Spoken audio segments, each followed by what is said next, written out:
নিষিদ্ধ লীগের বিরুদ্ধে এলাকাভিত্তিক চিরুনি অভিযান শুরু করতে হবে।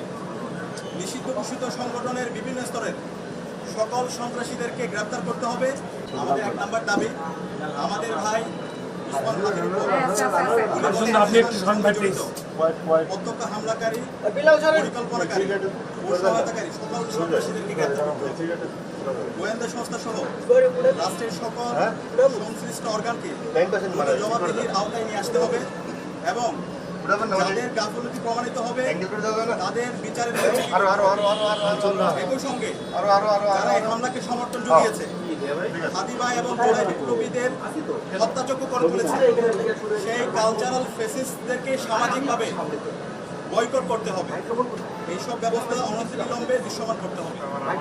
2 নম্বর দাবি, আগামী 48 ঘন্টার মধ্যে নিষিদ্ধ লীগের বিরুদ্ধে এলাকাভিত্তিক চিরুনি অভিযান শুরু করতে হবে।